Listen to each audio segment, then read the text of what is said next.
හරි පුතේ එතකොට සර්කිට් ගණන් හදන හැටි පොඩ්ඩක් කියලා දෙන්න යන්නේ ඉක්මනට. තියරි කියලා දෙන්නේ නෑ මම ගණන් කීපයක් කියලා දෙන්නම්. ගණන් වලින් අපි අල්ලගමු ඉක්මනට කොහොමද සර්කිට් ගණනක් හදන්නේ කියලා. හරි ඉස්සලාම සර්කිට් එකක් ගත්තාම මේ සර්කිට් එකේ කරන්ට් ගැන පාර මාක් කරන්න. එතකොට ඔයාලට ගොඩක් දේවල් තේරුම් ගන්න පුළුවන්. එතකොට කරන්ට් එක ධනාග්‍රයෙන් මෙහෙම එළියට ඇවිල්ලා I කියන කරන්ට් එක මෙතනින් ඇවිල්ලා I කරන්ට් එක දිගටම යනවා. එතකොට ඔයාලට තේරෙන්න ඕන මෙතන ඉගෙන සම්පූර්ණ කරන්ට් එක ඕම් 3 හරහාත් යනවා 2 හරහාත් යනවා 1 හරහාත් යන හැම රෙසිස්ටර් එකක් කරාම ප්‍රතිරෝධකයක් කරාම එකම ධාරාවක් යන්නේ මෙන්න මේ විදිහට පරිපථයක හරලා තිබ්බාම. හරි. එතකොට අපිට ඊළඟට අපි කරන්ට් ගැන පාර මාක් කරාට ඉස්සෙල්ලා විභවය දිහා බලන්න. මෙතන විභව අන්තරය 12 වෝල්ට්. ඒ කියන්නේ මේ වැඩි විභවය අඩු විභවය අතර වෙනස ඒ පරතරය තමයි 12 වෝල්ට්. හරි. එතකොට අපි බලාගෙන ආපුවාම මේ වැඩි විභවය පුතේ තියෙනවා මෙන්න මෙතන. හරි මෙන්න මෙතන තියෙන වැඩි විභවය. ඒ විභවය මෙතෙන් ඇවිල්ලා තියෙන ඒ වයර් එකම නැවිත් තියෙන්නේ. ඊළඟට අඩු විභවය ඇවිල්ලා තියෙනවා මෙන්න මෙතන. ඒ කියන්නේ මෙන්න මේ දෙපැත්තේ විභව අන්තරයත් අපි බලපුවාම කීයද 12යි වෝල්ට් වෙන්න ඕන. ඒ විභව අන්තරය 12යි වෝල්ට් කියලා අපිට තේරෙන්න ඕන. හරිද? ඔන්න ඔය ටික මුලින්ම තේරුම් ගන්න. ඊට පස්සේ මේ සම්පූර්ණ පරතරය 12 වෝල්ට් වෙන්න නම් මෙතන පරතරය එකතුවයි මෙතන පරතරයයි මෙන්න මේ පරතර තුන අපි V1 V2 V3 කියලා කිව්වොත් එහෙම ඔය පරතර තුනේ එකතුවත් පුතේ අනිවාර්යයෙන් මොකද වෙන්න ඕන? ඒ 12 වෝල්ට් කියන සම්පූර්ණ පරතරයට සමාන වෙන්න ඕන. ඒක අනිවාර්ය වෙන්න ඕන දෙයක් නේ. මේ 12 වෝල්ට් කියන පරතරයට මේ පරතර තුනේ එකතුවට සමාන වෙන්න ඕන. හරි. එතකොට මේ දෙපැත්තේ සම්පූර්ණ වෝල්ටේජ් එක විභවාන්තරය 12 වෝල්ට්. හැබැයි මෙතනගේ අපි දන්නේ නැහැ කීයද කියලා මේ ගැප් එක. මේ ගැප් එකේ කීයද දන්නේ? මේ ගැප් එකේ කීයද කියලා දන්නෙත් නැහැ. ඒතර සමහරකල මෙතන 4යි, මෙතන 3යි, 7යි, මෙතන 5යි 12 ගැප් එක වෙන්නත් පුළුවන්. නැත්නම් වෙන ආගයක් වෙන්නත් පුළුවන්. අපි බලමු මොනවාද වෙන්නේ කියලා. හරි. එතකොට අපි හිතන්නකෝ අපිට මුලින්ම මේ පරිපථයේ මුළු ධාරාව හොයන්න කියලා තියෙනවා. එතකොට මුළු ධාරාව හොයන්න නම් අපිට පාවිච්චි කරන්න තියෙන සමීකරණය V = IR. නමුත් පුතේ අපෙන් අහන්නේ මුළු ධාරාව. කියන්නේ එහෙම නැත්නම් මේ මුළු ධාරාව මේ හැම ප්‍රතිරෝධයක් කරා යනවා. ප්‍රතිරෝධයක් කරා ධාරාව. එතකොට මේ මුළු ධාරාව අපි හොයන්න නම් සම්පූර්ණ වෝල්ටේජ් එක මුළු වෝල්ටේජ් එක දැනන් ඉන්නත් ඕන පුතේ. සම්පූර්ණ ප්‍රතිරෝධය කියන්නේ සමග ප්‍රතිරෝධය දැනගෙන ඉන්නත් ඕන. දැන් මුලින්ම කරන්න ඕන මේ තුන් දෙනාගේ සමකය. දැන් මේක තමයි පහසුම අවස්ථාව. මේ තුන් දෙනාගේ සමග ප්‍රතිරෝධය හොයන්න ඕන. තුන් දෙනෙක් මෙහෙම ශ්‍රේණිගත වෙලා ඉදී. ඒ කියන්නේ එක පෙළට ඉද්දි තුන් දෙනා හරහාම යන එකම කරන්ට් එක නම් අපිට පුළුවන් සමග ප්‍රතිරෝධය යන හරිම ලේසි ක්‍රමයක් තියෙන සමග ප්‍රතිරෝධය සමානයි R1 ධන R2 ධන R3. ඒ කියන්නේ 3 ඕම් ධන 2 ඕම් ධන 1 ඕම්. ඒ කියන්නේ ඔක්කොම කීයද? ඕම් 6යි. ඒකට සමග ප්‍රතිරෝධය ඕම් 6යි. දැන් ඒතර අපි දන්නා මුළු විභවය. අපි දන්නා මුළු විභවය ඉන්නේ 12 වෝල්ට්.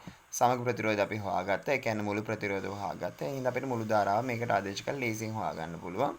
12 වෝල්ට් සමානයි මුළු ධාරාව ගුණ කිරීම 6යි ඕම්. එතකොට අපිට එනවා I සමානයි 12 බෙදීම 6. ඒ කියන්නේ 2 ඇම්පියර්. හරි. එතකොට අපි දන්නවා මුළු ධාරාව 2 ඇම්පියර්. ඊළඟට අපෙන් අහන්න පුළුවන් හරි මුළු ධාරාව 2 ඇම්පියර් නම් මෙතන විභවය කීයද? මෙතන විභවය කීයද? මෙතන විභවය කීයද? පුතේ මුළු ධාරාව අපි දන්නවා. මෙයාගේ ප්‍රතිරෝධය. මෙයා හරහා යන ධාරාව දන්නවා. මෙයාගේ ප්‍රතිරෝධය දන්නවා. එයාගේ විභවය හොයන්න අපිට මහලොකු දෙයක් කරන්න දෙයක් නැහැ. ආපහු V = IR දාන්න ඉතින් මම V1 කියලා දාන්නම්. V = IR1 කියලා දාන්න. හරි. ඒකට V1 වෝල්ටේජ් එක අපි දන්නේ නැහැ. ඒක තමයි හොයන්නේ. ඒ ગેප් එක අපි දන්නේ නැහනේ. හැබැයි අපි දන්නවා යන කරන්ට් එක අපි අර කරන්ට් එක මාක් කරපුවකින් දැනගත්තා මේ ඔක්කොම හැමෝම හරහා මුළු කරන්ට් එකම යනවා කියලා. ඒ හින්දා මෙතනින් එනවා ඇම්පියර් දෙකක් අපි ඒක හොයාගත්තා. ඒ හින්දා මෙයා හරහා ඇම්පියර් දෙකක ධාරාවක් යන්න ඕන. එයාගේ ප්‍රතිරෝධය අපිට දීලා තියෙනවා 3යි. ඔව්. ඒ හින්දා අපිට එන විභවය කියේ දෙවරක් 3 6යි වෝල්ට් කියලා. ඊට පස්සේ අපි V2 හොයන්න ගියපම ආපහු ඒ විදිහටම දාන්න තියෙන V2 = IR2. එතකොට V2 කියන්නේ කීයද අපි දන්නේ නැහැ. I සම්පූර්ණ ධාරාව වෙනවා. ඒ කියන්නේ ඇම්පියර් 2 ප්‍රතිරෝධය 2යි. මේ කියන්නේ 4යි වෝල්ට්. ඔන්න V2 වෙනවා අපිට 4යි වෝල්ට්. එතකොට මෙතන ගැප් එක 6යි වෝල්ට්. මෙතන ගැප් එක 4යි වෝල්ට්. පුතේ සම්පූර්ණ ගැප් වල එකතුව මොකද වෙන්න ඕන? සම්පූර්ණ ගැප් වල එකතුව 12 වෝල්ට් වෙන්න ඕන. එතකොට V1 6යි කියලා හොයාගත්තා. V2 4යි කියලා හොයාගත්තා. V3 අපිට හොයන්න දැන් ලේසියි. 6 4යි 10යි. කියන්නේ 10 ධන V3 සමානයි 12යි. V3 කියන්නේ කෙලින්ම 12 රින 10යි වෝල්ට්. ඒ කියන්නේ 2යි වෝල්ට්. හරි. අන්න ඔය විදිහට සරලව ඔය වගේ ගාණක් ආවොත් ඔයාට ඒ ගාණ විසඳ ගන්න පුළුවන් මෙන්න මෙහෙම. කැවිලා ප්‍රතිරෝධක ශ්‍රේණිගත වුණාම. හරි. පුතේ මේක තමයි දෙවෙනි ගාන මම ඔයාලත් එක්ක කතා කරන. මේ දෙවෙනි ගානේ තියෙන්නේ දැන් ඉස්සල වඩා පොඩ්ඩක් වෙනස්. ඉස්සල වලට මතක ඇති ඉස්සල තියෙන ප්‍රතිරෝධක තුන එක දිගට. දැන් තියෙන ප්‍රතිරෝධක තුන එක දිගට නෙමෙයි. හරි. ඒකට මේකෙත් අපි අර විදිහටම කරන්ට් එක මාක් කරමු. මෙතනින් I කියලා ධාරාවක් එනවා. හැබැයි පුතේ ඒවට තේරෙනවා මෙතනින් මේ කරන්ට් එක බෙදෙනවා. මෙතනින් මේ කරන්ට් එක කියන්නේ මේ I කියන ධාරාවෙන් I1 කියලා කෑල්ලක් මෙයාට යනවා. I2 කියලා කෑල්ලක් මෙයාට යනවා. I3 කියලා කෑල්ලක් මෙයාට යනවා. ඒ I3 මෙහෙන් එනවා. I2 මෙහෙන් එනවා. I1 මෙහෙන් ඇවිල්ලා මුළු ධාරාව ආයෙ මෙතනින් එළියට යනවා. ඔන්න ඕක බලපු ගමන් ඔයාලට සම්බන්ධයක් හදාගන්න පුළුවන් මෙහෙම. I කියන කෙනා මේ තුන් දෙනාගේ එකතුව වෙන්න ඕනේ. පැහැදිලිවම වෙන්න එපයි. මොකද මේ තුන් දෙනාම එකතු වෙලා තමයි මෙතනින් යන්නේ. මෙයා තමයි කැල්ල මේ තුන් දෙනාට යන්නේ. ඒ නිසා මෙන්න මේ සම්බන්ධය උතනින් කෙලිමාට අරගන්න පුළුවන්. ඊළඟ අර විදිහට විභවයන් දිහා බලමු. බලන්න පුතේ වැඩි විභවය ඇවිල්ලා මෙතෙන්වත් ඇප්ලයි වෙනවා. වැඩි විභවය ඇවිල්ලා මෙතෙන්වත් ආය එනවා. වැඩි විභවය මෙතෙන්වත් එනවා. මේ අඩු විභවයෙන් මෙතෙන්වත් එනවා. මේ අඩු විභවයෙන් මෙතෙන්වත් එනවා. මොකද එකම වයර් එකනේ. මේ අඩු විභවයෙන් මෙතෙන්වත් එනවා. ඒ කියන්නේ මේ ગેප් එකක් දැන් 12යි වෝල්ට්. මේ ગેප් එකක් දැන් 12යි වෝල්ට්.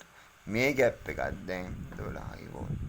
කියන්නේ කලින් උනේ පුතේ ශ්‍රේණිගත වෙලාවට දෙක තුනේම එකම කරන්ට් එක ගියපු එක. දැන් යන කරන්ට් එක වෙනස්. හැබැයි දැන් තුනේම විභවයන් සමානයි. ඔන්න ඕක තමයි මතක තියාගන්න ඕන ප්‍රතිරෝධක පද්ධතිවල හොඳටම. හරි. එතකොට මේකෙත් අපිට මුළු ධාරාව හොයන්න කිව්වොත් එහෙම මං කිව්වා ඉස්සලා මුළු ධාරාව හොයනන පුතේ මේ හැම එකක්ම මුළු වෙන්න ඕන. කියන්නේ විභවයත් මුළු විභවය. ඒක මුළු විභව නැත එක්කෙනා විභව නැත අපිට කරන්න දෙයක් බලන්න දෙයක් නැහැ. මොකද හැමෝගෙම එකම විභවය 12 වෝල්ට්. හරි. ඊළඟ මුළු ධාරාව තමයි හොයන්න කියන්නේ. හැබැයි R සමක අපි තාම දන්නේ නැහැ. මේ වෙලාවේ පොඩ්ඩක් ගැටලුව වෙනස්. මේ වෙලාව තමයි අමාරු අවස්ථාව. යාන්තම අපිට හොයන්න තියෙන්නේ R සමග ප්‍රතිරෝධක සමාන්තරගත වෙලාවට සමීකරණය මෙන්න මේක. එකයට R සමග සමාන, එකයට R1 ධන, එකයට R2 ධන, එකයට R3. එතකොට එකයට R සමග තමයි අපි හොයන්නේ. එකයට R1 කියන්නේ කියලා 2යි, එකයට R2 කියන්නේ 4යි, එකයට R3 කියන්නේ 8යි. මේ තුන් දෙනාගේ පොදු හරය 8 කියලා මම අරගන්නම්. එතකොට 8ට 2 ඒවා 4යි, 4ට 1 4යි, 8ට 4 ඒවා 2යි, දෙවරක් 1 2යි, 8ට 8 ඒවා 1යි 1යි. එතකොට අපිට එනවා 4යි 2 6යි 7යි. අවසනාවට බෙදෙන්නේ නැති ගාණක් ඇවිත් තියෙන කමන්නේ අපි ඔය විදිහට ගාණ හදාන යමු. මේ ඇවිල්ලා පුතේ R සමකට උත්තර නෙමෙයි හොඳට මතක තියාගන්න. මේ වෙලේ එකයට R සමක අරගන්න නම් ආපහු උඩ යටි මාරු කරන්න වෙනවා. ඒ කියන්නේ 8 බෙදීම 7 කියලා අරගන්න. 1 ගාණක් උත්තරේ එයි. 1.1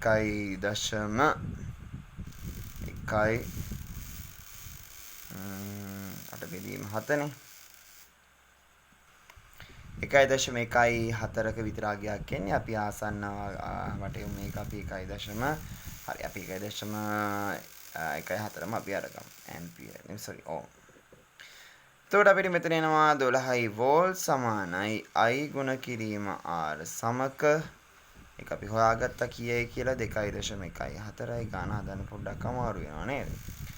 අපි ගාන හදන්න කවන්න අපි ඔය විදිහට හදාගෙන යමු. එතකොට මුළු ධාරාව අපිට එනවා 12 වෝල්ට් බෙදීම 1.14 පුතේ මං කැල්ලකින් හදලා උත්තරේ අරගන්න. ඔයාලට බය වෙන්න එපා. මෙච්චර අමාරු ගණන් එන්නේ නැහැ. සුළු වෙන්නේ නැති ගණන් සුළු වෙන ගණන් එන්නේ.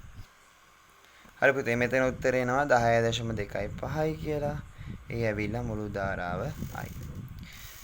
ඊට පස්සේ මේක එක්කෙනාගෙන් අපිට වෙන වෙනම ධාරාවන් හොයන්න පුළුවන්. හරි එතකොට අපිට කරන්න තියෙන එක එක්කෙනාට V = IR දාන එක. එතකොට පළවෙනි එක්කෙනාට දාපුවාම එයාගේ වෝල්ටේජ් එක අපි දැන් හොයාගත්තානේ. මේ ගැප් එක කීයද? 12 කියලා අපි හොයාගත්තා. එයාගේ ගැප් එක 12, මේ ගැප් එක 12, මේ ගැප් එක 12. හේතුව වැඩි විභවය මෙතෙන්වත් එනවා, මෙතෙන්වත් එනවා, මෙතෙන්වත් එනවා. අඩු විභවය මෙතෙන් ඕම වෙන නිසා. එතකොට 12 වෝල්ට් සමානයි I දන්නේ නේ. අපි ඒක තමයි හොයන්නේ. මේක ඇවිල්ලා 2යි ඕම්. එතකොට එතන කීයයි ඕම්ද? 6යි ඕම් කියලා එනවා. යාගේ ධාරා. sorry. 12 බෙදීම 2 I සමානයි කීයද? 6යි ඇම්පියර් කියලා එනවා. ඊට පස්සේ දෙවෙනි කෙනාට දාපුවාම දෙවෙනි කෙනා තියෙන්නේ 4යි ඕම්. V සමානයි IR. එයාගේ තිබෙවේ 12මයි කියලා අපි තේරුම් ගත්තා නේද? I 4යි. එතකොට 12 බෙදීම 4යි සමානයි 3යි ඇම්පියර්. සීලක කෙනා තමයි චුට්ටක් පැටලෙ වෙන එක්කෙනා. V සමානයි IR 12 වෝල්ට් සමානයි I දන්නේ නැහැ ප්‍රතිරෝධය 8යි ඕම්. එතකොට අපිට එනවා i සමානයි 12 විදීම 8යි කියලා. 12 විදීම 8 කියන්නේ මෙතෙන් ඇවිල්ලා 3යි මෙතෙන් ඇවිල්ලා 4 වද 1යි 1.5 ඇම්පියර් කියලා. හරි. එතකොට හොඳයි අපිට ඔන්න ඔය විදිහට උත්තර එනවා ධාරාවන් තුන හොයන්න. හරි. තමයි සරලම ගණන් දෙක.